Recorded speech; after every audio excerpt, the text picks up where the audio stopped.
Bannaddiini abeegattira mu kibiina kyabwe kya Interreligious Council of Uganda bali mu kusala ntutto okulaba ng'okulonda kwa 2016 kuba kwa mazima n'obwenkanya ate nga kwa mirembe.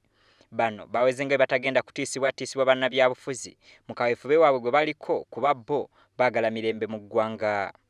Omulimu guno tetujja kuvaako wadde ensenkeezi ezigamba nti bannaddiini tebalina kuyinza kwogera ku byabufuzi.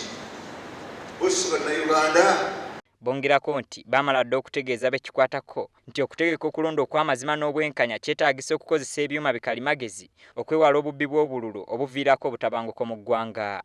Can we have a fully electronic voters register? Omuntu bw'amala okussaamu erinnya lye ne voters card number oba national ID number ye n'avootinga nga mu nsi yonna mu ggwanga lyonna amaze okweraga nti amaze okuvootinga nga tasobola kuddamu.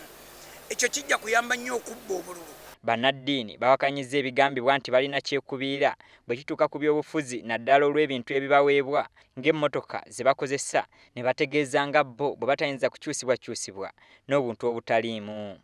The car that I'm given, I leave it when I retire, so it's not my personal gift.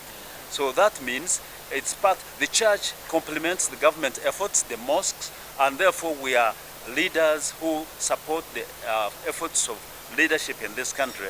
Bannaddiini okusobola okugatta bannabyabufuzi bategese okubaganya ebirowoozo okwabo bonna abagenda okwesimbawo ku bwa pulezidenti ku kadaala kamu ku ntandikwa y'omwaka ogujja.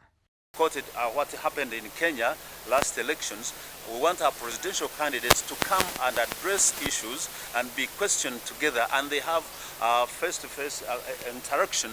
So we are working hard towards that. Bannaddiini era baagala ennongoosereza ezaakolebwa ku ssemateeka ziddibwe mu paalamenti ejja kubanga yamala gakolebwa olw'obutaba na budde bumala. Mu kumaliriza bakkaatirizza ng'amasinzizo gonna bwe gaagaanibwa okusonda ssente mu biseera by'okulonda kubanga kino kireetera bannabyabufuzi okweyambisa akakisa kano okufuula amasinzizo akaddala k'ebyobufuzi.